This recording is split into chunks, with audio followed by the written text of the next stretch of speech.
Intelligence from few sources that we have in our hands indicates that the Islamic Jihad is responsible for the failed rocket launch which hit the hospital in Gaza. I repeat, this is the responsibility of Islamic Jihad that killed innocents in the hospital in Gaza.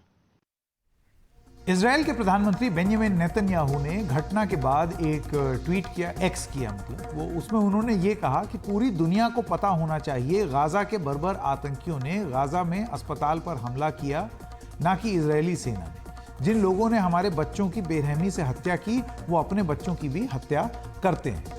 फिर से दोहरा दूं, ये Israel का दावा है और उसी तरीके से गाजा में भी ये दावा किया जा रहा है कि इजराइल इसके पीछे जिम्मेदार है। मत आप बनाइए, अभी हम नहीं कर सकते, हम ये स्पष्ट ही नहीं कर सकते, क्योंकि जंग में अक्सर ये देखा जाता है कि इस तरीके की बातें होती हैं। एक कैंप दूसरे कैंप के बारे में कुछ बोलता है, कुछ दावा करता है, लेकिन इस सब के बीच में पिसते लोग दोनों तरफ। याद कीजिएगा वो कार्यक्रम कुछ हफ्ते पहले, अभी पिछले हफ्ते, कि सबसे पहले क्या मरती है जंग में?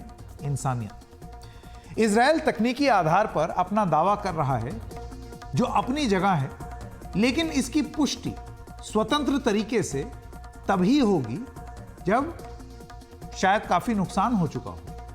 इस बीच अमेरिकी राष्ट्रपति जो बाइडेन इजराइल के दौरे पर पहुंच चुके हैं, लेकिन उनके दौरे से जिस नफे की उम्मीद थी वो नुकसान में बदलता हुआ दिख रहा है। सऊदी अरब के जेद्दा में ऑर्गेनाइजेशन ऑफ इस्लामिक कंट्रीज यानी कि OIC की एक आपात बैठक हुई है, जिसमें कई देशों ने इजराइल पर मानवाधिकारों के उल्लंघन का आरोप लगाया।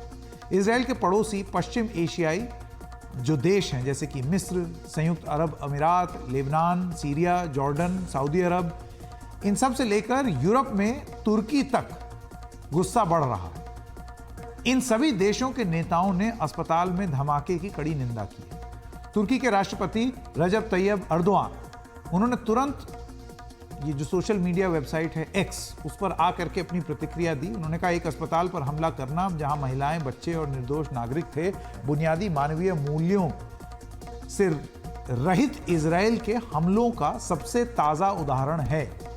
मैं गाजा में इस अभूतपूर्व क्रूरता को रोकने के लिए पूरी मानवता को आमंत्रित करता हूं। गाजा के अस्पताल में धमाके में 500 लोगों की मौत की खबर बड़ी तेजी से दुनिया भर में फैली।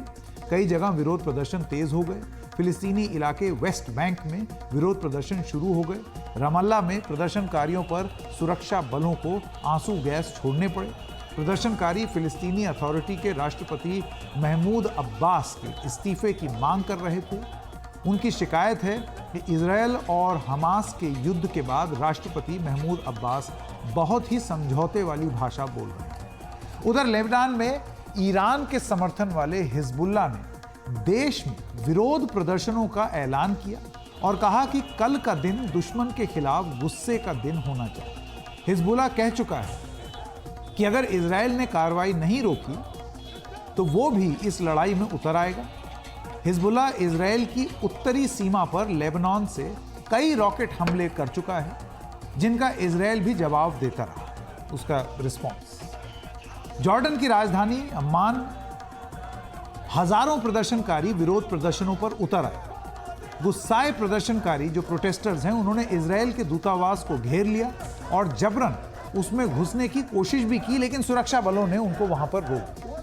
अमेरिकी राष्ट्रपति जो आज इजरायल के दौरे पर पहुंचे हैं, उन्हें जॉर्डन भी जाना था, लेकिन जॉर्डन ने उनका दौरा रद्द कर दिया। पुराने कार्यक्रम के तहत जॉर्डन में जो बाइडेन जो प्रेसिडेंट अमेरिका के, वो वहां के किंग अब्दुल्ला द्वितीय, मिस्र के राष्ट्रपति अब्दुल फतेह अल सीसी और फिलिस्तीन के राष्ट्रपति महमूद अब्बास से मुलाकात उनकी होनी थी। मुलाकात का मकसद इजरायल को कार्रवाई करने देना और लड़ाई को दूसरे इलाकों में फैलने से रोकना था, लेकिन जॉर्डन द्वारा यात्रा रद्द कर देने और उस कर देने जाने से अब यह संभव नहीं होगा। इसी वजह से यह सवाल पूछा जा रहा है कि जो वो करना चाहते थे, क्या वो उसमें सफल हो पाए? अब ये मत आप बनाइए। साफ है, महत्व अमेरिकी राष्ट्रपति के इस दौरे का जो लग रहा था कि यह महत्व है, वो अस्पताल पर हुए हमले से जा रहा है।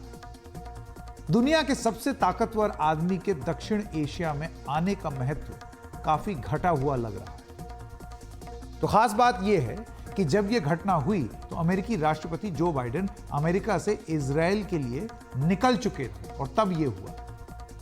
अमेरिकी राष्ट्रपति ने अपने विमान एयरफोर्स 1 से ही इस घटना पर अफसोस जताया। कहा कि गाजा में अल अहली अस्पताल में धमाके और उससे हुए जान के नुकसान से बहुत दुखी हैं और नाराज हैं। बाइडेन ने यह भी कहा कि उन्होंने इस सिलसिले में दक्षिण एशिया और वहाँ के नेताओं, यानी कि एशिया के जितने देश हैं, मिडल ईस्ट के जो देश हैं और भी जो देश हैं, उसमें जितने भी नेताएं हैं उनसे उन्होंने बात की है और अपनी टीम को पूरी घटना की पुख्ता जानकारी जुटाने के लिए भी कहा। बाइडेन ने कहा है कि अमेरिका संघर्ष के दौरान नागरिकों की जान बचाने के लिए प्रतिबद्ध है। वो कहते हैं, हम घटना में मारे गए मरीजों, मेडिकल स्टाफ और अन्य निर्दोषों को मारे जाने और घायल होने पर बहुत दुखी हैं। अमेरिकी राष्ट्रपति अब इजरायल में राजधानी तेल अवीव के बेन गुरियन एयरपोर्ट पर उनका स्वागत करने खुद इजरायल के प्रधानमंत्री बेंजामिन नेतन्याहू पहुंचे। इसके बाद दोनों के बीच मुलाकात में ताज़ा हालात पर चर्चा की गई। नेतन्याहू ने यह कहा है कि अमेरिका ने अपना वादा निभाया है। 7 अक्टूबर की तारीख इजरायल के इतिहास का काला दिन है, जब हमास ने 1400 इजरायलियों की हत्या कर दी। वहीं बाइडेन ने कहा है कि इजरायल आकर बताना चाहते थे कि वो इजरायल के साथ खड़े हैं। बाइडेन ने यह कहा है कि अमेरिका के लिए भी मुश्किल समय है। बाइडेन ने यह भी कहा कि हमास फिलिस्तीनी लोगों का प्रतिनिधित्व नहीं करता। Mr. President, Joe, I want to thank you for coming here today and for the unequivocal support you have given Israel during these trying times, a support that reflects the overwhelming will of the American people. I've seen your support every day in the depth and breadth of cooperation that we have had since the beginning of this war, a level of cooperation that is truly unprecedented in the history of the great alliance between our two nations. We see that support in your steadfast commitment to provide Israel with the tools we need to defend ourselves. We see that support in the clear message you've sent our enemies not to test our resolve, and in the 2 American carrier battle groups that you sent to the region to back up those words with action. But above all, Mr. President, the world sees that support in the moral clarity that you have demonstrated from the moment Israel was attacked. You've rightly drawn a clear line between the forces of civilization and the forces of barbarism. I wanted to be here today for a simple reason. I wanted the people of Israel, the people of the world, to know where the United States stands. I've had my great Secretary of State here. He's been here for a lot. But I wanted to personally come and make that clear. Terrorist group Hamas has slaughtered, as has been pointed out, over 1,300 people. And it's not hyperbole to suggest slaughtered. slaughtered, and including 31 Americans as part of that. And they've taken scores of people hostage, including children.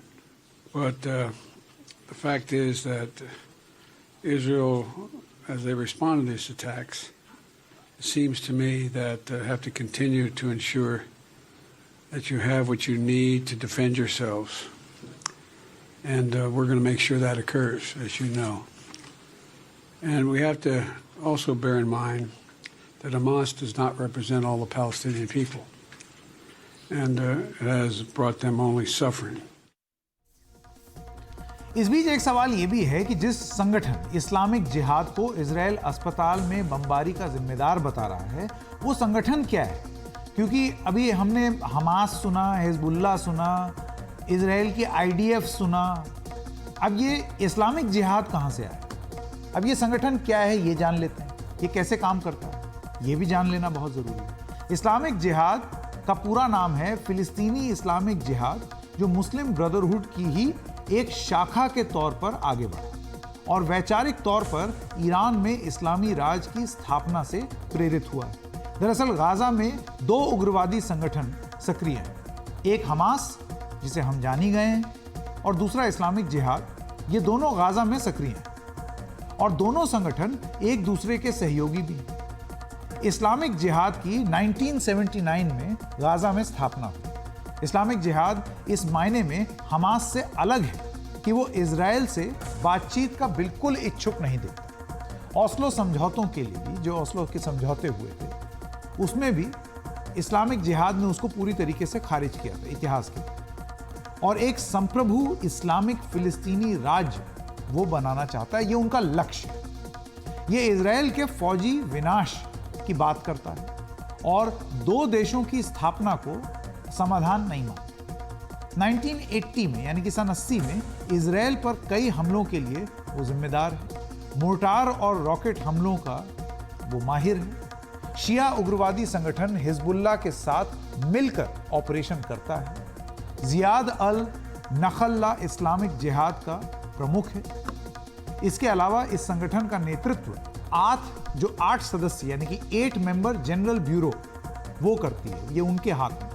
इसके अलावा 15 सदस्यों की यानी कि 15 member की एक political council भी, राजनीतिक परिषद, जिसमें गाजा, वेस्ट बैंक, इजराइल, इन सब की जेलों में बंद कैदी और विदेशों से भी उनके सदस्य। ईरान से इसे हथियार, सैन्य और वित्तीय सहायता मिलने की बात कही जाती है। इसके नेताओं को लेबनान में हिजबुल्लाह का संरक्षण रहा है, इतिहास में इसके बारे में बात हुई, और हमास के साथ संयुक्त रूप से प्रशिक्षण मिलता रहा।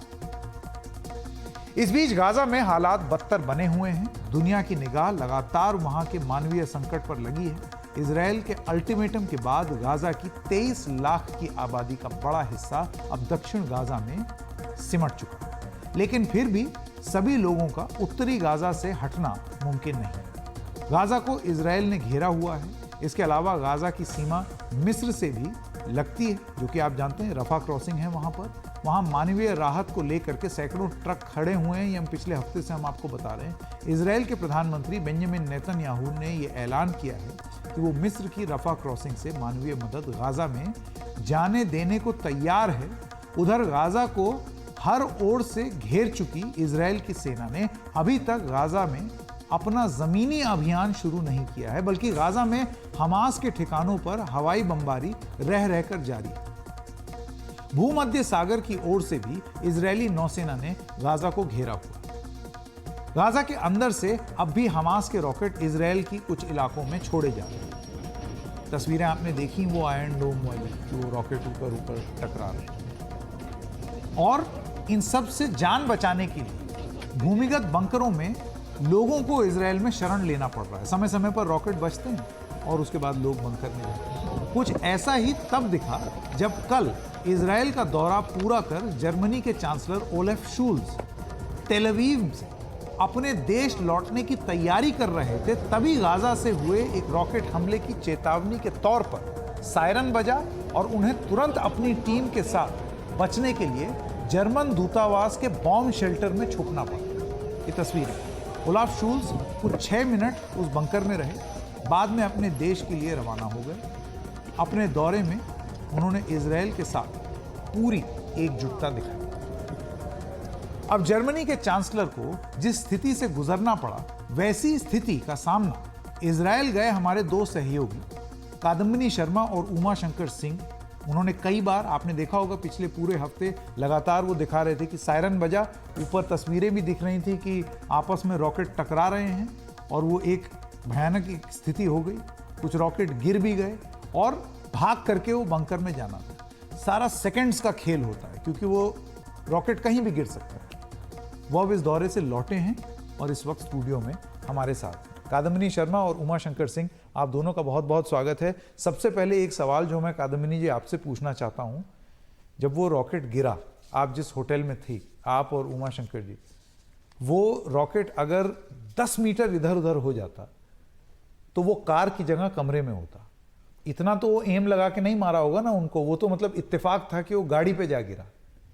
जब आप रिपोर्ट कर रही थी उस समय, उस बंकर से बाहर निकल के, मन में क्या चल रहा था? देखिए, 10 मीटर अगर इधर गिरता और हम उस बंकर में नहीं होते तो हम आपको बताने के लिए ये सब यहाँ बैठे नहीं होते, ठीक है। दूसरी बात ये है कि जैसे ही सायरन बजा और हम भागे अंदर की तरफ, और उसके बाद जब एक आवाज़ आई वहाँ पर कुछ भारी गिरने की, उसके कुछ सेकंड बाद हम लोग बाहर निकले देखने के लिए कि है क्या। और तब जो जिसको कहते हैं कि फुल रियलाइजेशन डॉन कि हुआ क्या, तो वो गाड़ी जो है बिल्कुल कबाड़ होकर, लोहे का कबाड़ होकर एक गाड़ी वहाँ सामने पलटी हुई थी और धुआं आ रहा था, भर रहा था बंकर में। उस समय लगा कि हाँ, अगर ये बंकर नहीं होता और दरवाज़ा बंद नहीं होता और थोड़ा सा भी इधर उधर हो जाता तो वहाँ पर जितने लोग मौजूद थे उनके लिए ये जानलेवा साबित हो सकता था। थोड़ा उस समय ये लगा कि ये बच गए। उमा जी, आपका तजुर्बा? आप तो उस दिन, मुझे याद है आप रिपोर्टिंग में भी बता रहे थे कि उस दिन तो कोई टैक्सी भी नहीं मिली, खुद गाड़ी ड्राइव करनी पड़ी। और वो गाड़ी अगर आप इधर उधर कहीं पार्क कर देते तो गाड़ी आप ही की हो सकती थी जिस पर अटैक होता। जी बिल्कुल। सबसे बड़ी बात यह है कि जब ये रॉकेट हमला हुआ उसके पहले बहुत सारे रॉकेट्स आ रहे थे, तो अमूमन मैं मोबाइल उठाकर रॉकेट को शूट करने के लिए बाहर निकल जाता था। और उस दिन ऐसा हुआ कि जब सायरन बजा तो बाहर शूट करने की बजाय हम सीधा बंकर में गए। तो ये मुझे लगा कि आज इत्तेफाक है कि मैं बाहर नहीं गया, क्योंकि अगर बाहर जाता तो स्प्रिंटर, तो जो मेन गेट है जो सब हमने विजुअली दिखाया है, ये देखिए मेन गेट है जो अभी हम दिखा रहे हैं, तो वहाँ आकर वहीं खड़ा होकर, जो पहला रॉकेट भी मैंने शूट किया वो इसी पोजीशन पे खड़ा होकर, जो रात का वक्त था, तो लगा कि आज शायद ऊपर वाले ने ये बचा लिया हमें।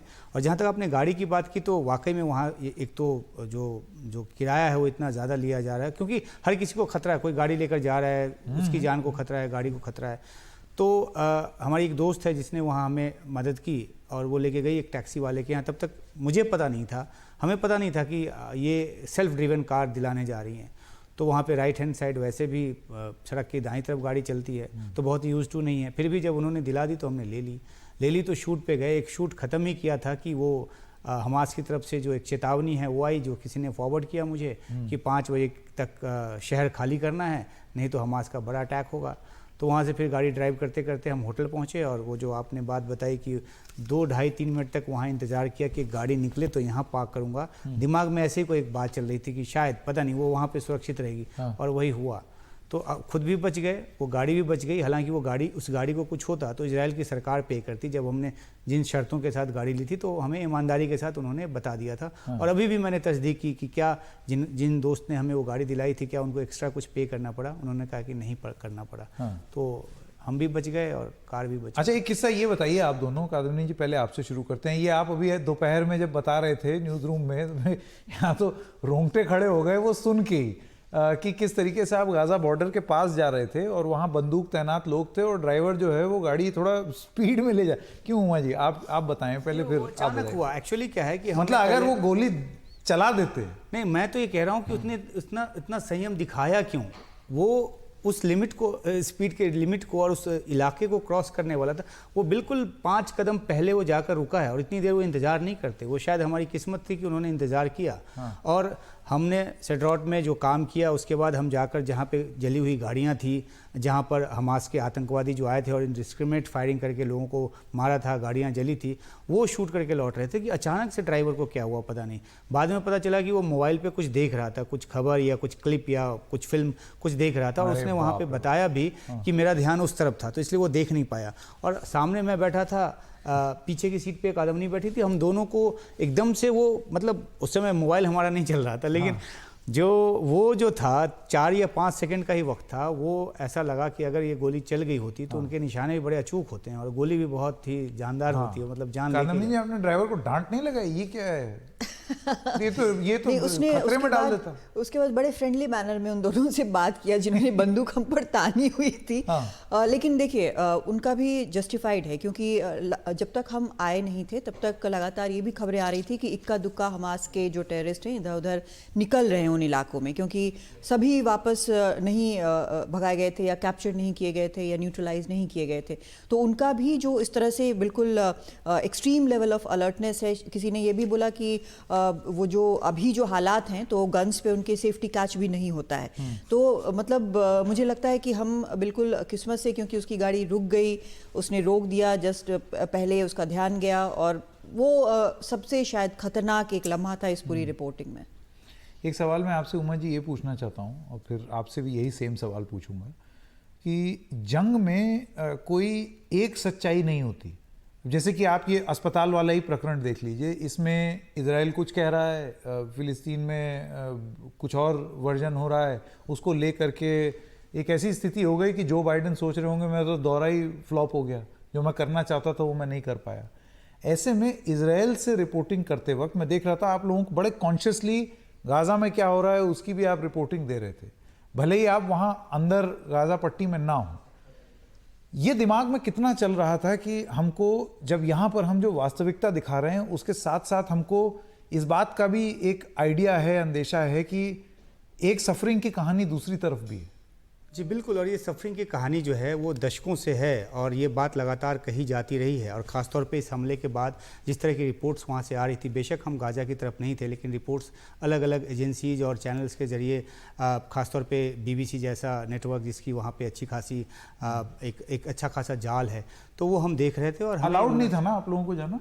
नहीं, वो अलाउड नहीं था। लेकिन अगर इजराइल की ज़मीन पे खड़े होकर हम बात कर रहे थे गाज़ा के आम शहरियों के बारे में, तो उसके पीछे एक ताकत ये भी थी कि इजराइल एक डेमोक्रेटिक कंट्री है और अगर हमें वहाँ अपनी बात हम खुल के नहीं रख सकते, हमें कभी डिपोर्टेशन या इस तरह की चीज़ों का अंदेशा नहीं हुआ। हो सकता है कि वो वॉच कर रहे हैं, हो सकता है वॉच नहीं भी कर रहे हों, लेकिन हमें ये लगा कि अगर वहाँ पे आम लोग सफ़र कर रहे हैं, और जिसका दलील, इस बात की दलील तो आईडिया भी देते हैं, उन्होंने इसी आधार पे तो कहा कि 11 लाख लोग जो उत्तरी गाज़ा में हैं वो दक्षिणी गाज़ा में चले जाएं। अमेरिका भी इस बात को कह रहा है कि आम लोगों का जो नुकसान है वो कम से कमतर हो और युद्ध जो है नियमों के तहत लड़ा जाए।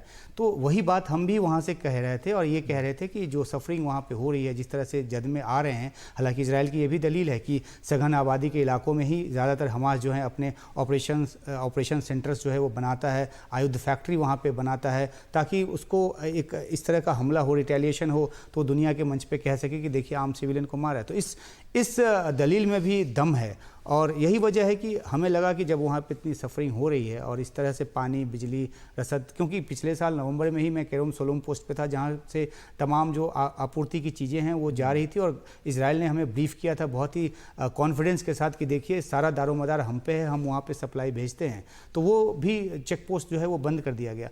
तो लगा कि जो आम लोग हैं वहाँ, महिलाएँ हैं, बच्चे हैं, खाना नहीं है, पानी नहीं है, तो ये बात रिपोर्ट करनी चाहिए और जितनी जानकारी हमें मिली, best of our ability and knowledge, हमने उसको अपने दर्शकों को बताने की कोशिश। कादम्बी जी, ये भी बहुत सारे लोगों से सुनने को मिला है जो वहाँ रिपोर्टिंग करते हैं और आप लोग तो वहाँ होके आए हैं और ये पहली बार नहीं गए हैं, इससे पहले भी आप लोग जा चुके हैं। टनल्स की रिपोर्ट आपने की थी। हमेशा मामला बहुत सरचार्ज्ड एटमॉस्फेयर होता है, जैसे कि अगर आप जेरूसलम चले जाएँ तो वहाँ लोग, ख़ासतौर से जंग के इस माहौल में, उसमें लोग जो हैं वो आपकी बात और बारीकी से सुनते हैं कि आप किसके पक्ष की बात कर रहे हैं, आपका स्लांट कहाँ है, आप हमारा पक्ष रख रहे हैं या नहीं। और ये ये मतलब वॉर रिपोर्टिंग में या किसी भी रिपोर्टिंग में ये महसूस होता होगा आपको कि कोई कान गड़ाए सुन रहा है, कोई जानने की कोशिश कर रहा है कि मैं किसकी तरफ रुझान रख रहा हूँ। ये सब एक्सपीरियंस किया आपने? ये बड़ा आपका इंटरेस्टिंग सवाल है, क्योंकि मेरे दिमाग में ये लगातार घूम रहा था, क्योंकि उमा ज़्यादातर हिंदी में ही कर रहे थे, मैं ज़्यादातर अंग्रेज़ी में कर रही थी। अब अंग्रेज़ी जो है वहाँ पे कई लोगों को समझ में आती वो है, समझते हैं। हाँ, तो ये मेरे दिमाग में चलता था कि मैं जो बोलूँ वो बहुत क्लैरिटी के साथ हो और उसमें कहीं भी कोई स्लांट न दिखे किसी के लिए भी। एक चीज़ है कि अगर आप कहीं भी मान लीजिए जैसे आप ऐसी जगह में गए हैं, तो इसका ये मतलब नहीं है कि आप किसी के मुखपत्र हो गए हैं, आप वो नहीं हैं, आप पत्रकार हैं, आपकी जिम्मेदारी है, तो आप उस हिसाब से ही बोलेंगे। तो अगर हमने गाज़ा की बात की तो जो फैक्चुअल सिचुएशन है हमने उसकी बात की, और यही फैक्चुअल सिचुएशन जो है वो चाहे इजराइल की सरकार हो या फिर वहाँ की सेना हो वो भी बता रही है।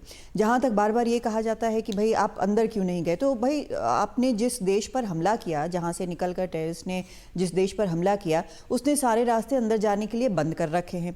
दूसरी तरफ समुद्र है और एक और देश है जिसने अपनी क्रॉसिंग बंद कर रखी है, इजिप्ट। तो आप वहाँ पर जाएंगे कहाँ से? लेकिन जो वहाँ से खबरें आ रही हैं बाकी ऑर्गेनाइजेशंस के ज़रिए जो सालों से दशकों से वहाँ काम कर रहे हैं, बीबीसी का नाम लिया इन्होंने उमा ने, तो उनका तो प्रॉपर दफ्तर है इस बैप्टिस्ट हॉस्पिटल के बगल में, वो बार बार इस बात का जिक्र करते हैं। तो उनके ज़रिए, बाकियों के ज़रिए जो ऑलरेडी वहाँ पर है, जो ना निकल सकते हैं ना यहाँ से कोई जा सकता है, तो इन्फॉर्मेशन जो आ रही है उसके आधार पर हम बात कर रहे हैं। तो ये एक ज़रूरी है कि एक दोनों पक्षों की बात रखी जाए, क्योंकि ये कोई नया झगड़ा नहीं है, ये दशकों से चला आ रहा है। बस अभी जो जियोपॉलिटिकल सिचुएशन जिसको हम कहते हैं वो इस तरह का हो गया है कि अगर यहाँ पर बहुत ज़्यादा एस्केलेट होता है तो हम पर, आप पर तक इसका असर पड़ेगा, क्योंकि अब दुनिया इतनी छोटी नहीं है कि एक हिस्से में कुछ हो और वहाँ पर बात खत्म हो जाए। ये बताइए खाने पीने का क्या सीन था? मैं इसमें एक छोटी सी बात जोड़ना चाहूँगा कि जब आप रिपोर्टिंग पे जाते हैं तो आप ये देखकर रिपोर्टिंग नहीं करना चाहिए कि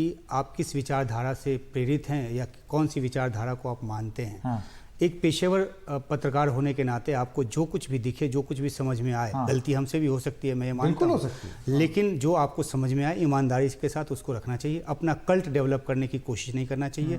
ये नहीं लगना चाहिए कि अगर मैंने इनके हक की बात की है तो ट्रैक्शन ज़्यादा मिल रहा है, फॉलोवर्स ज़्यादा बढ़ रहे हैं और सोशल मीडिया पर जयकारा हो रहा है। तो अगर आप इस सब से ऊपर उठ के, मैं बहुत एक्टिव हूँ सोशल मीडिया पर, लेकिन सोशल मीडिया पर मुझे मेरी प्रशंसा या मेरी बुराई मेरे लिए मैटर नहीं करती है, क्योंकि मुझे एक ईमानदार अप्रोच के साथ काम करना है जो मैं कर रहा हूं।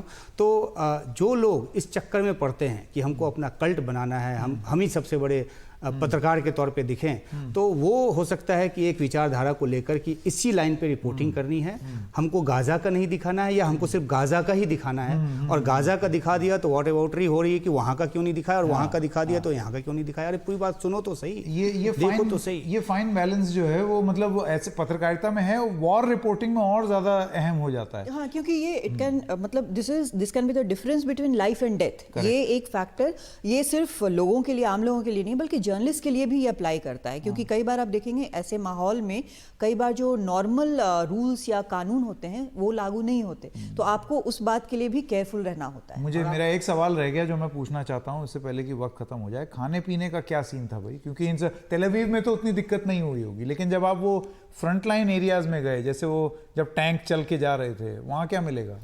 नहीं, वो हमने क्या किया था, एयरपोर्ट पे जाकर कुछ जो नमकीन वगैरह है वो पैक किया था, और ब्रेकफास्ट पे अगर टेबल पे एप्पल मिल रहा है तो वो जेब में रख लेते थे, बैग में रख लेते थे कि कुछ नहीं तो एप्पल तो खाने को मिलेगा।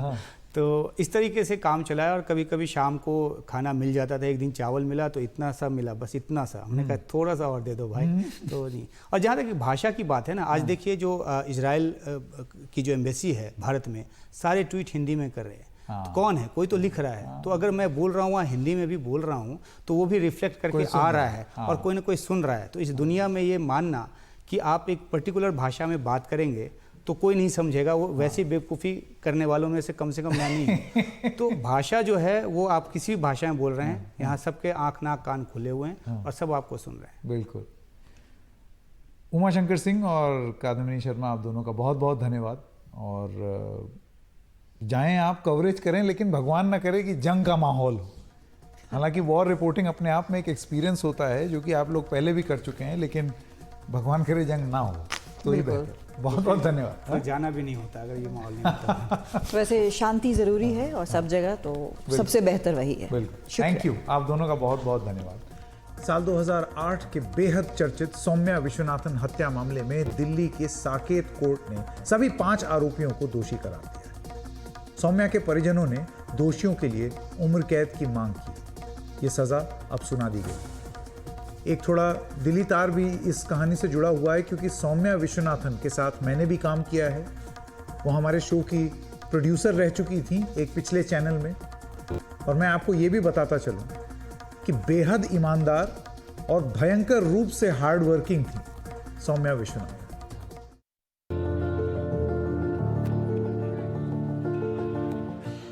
15 साल बाद बुजुर्ग माँ बाप ने राहत की सांस ली जब साकेत कोर्ट ने उनकी बेटी के हत्यारों को दोषी करार दे दिया।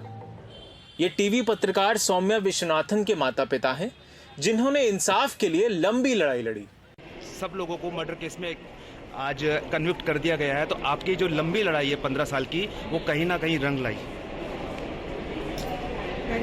पता नहीं, हमारी तो बेटी चली गई है, और यही है कि this will act as a deterrent for others also. Otherwise इनकी और हिम्मत बढ़ती, दैट्स ऑल। एटलीस्ट 8 section of the gang will be out of it, that's all. Ma'am, what is your reaction on the court case birthday? क्या सजा मिलनी चाहिए ये थोड़ा सा बता दीजिए, क्योंकि भी क्वांटम ऑफ सेंटेंस तो नहीं बोला है। Life imprisonment. Life imprisonment. I don't want to say we are happy because justice has been done, but my daughter will never come back, no? That's why I don't have happiness. Now let us hope for the maximum punishment, that's all. What else? Court ने रवि कपूर, बलजीत मलिक, अमित शुक्ला, अजय कुमार को हत्या, लूट की कोशिश, मकोका, जबकि आरोपी अजय सेठी को बाकी आरोपियों की मदद करने और मकोका में दोषी करार दिया। कोर्ट ने कहा कि ये सभी संगठित गिरोह चलाकर अपराध कर रहे थे। टीवी पत्रकार सौम्या की हत्या 30 सितंबर 2008 की सुबह हुई थी। उस वक्त सौम्या अपनी कार से अपने घर वसंत कुंज जा रही थी। नेल्सन मंडेला मार्ग पर चलती कार में लूटपाट की मकसद से उसके सिर पर गोली मार दी गई। सौम्या की कार डिवाइडर से टकरा गई। पुलिस को शुरू में लगा ये दुर्घटना है, लेकिन पोस्टमार्टम रिपोर्ट में सौम्या की सिर में गोली मिली। इसके बाद मार्च 2009 में इसी गैंग ने आईटी प्रोफेशनल जिगिसा की हत्या कर दी। उस केस में जब आरोपी पकड़े गए तब सौम्या हत्याकांड का राज खुला। आरोपियों ने सौम्या की हत्या की बात भी कबूल की और जिस हथियार से सौम्या को गोली मारी गई वो भी बरामद कर लिया गया।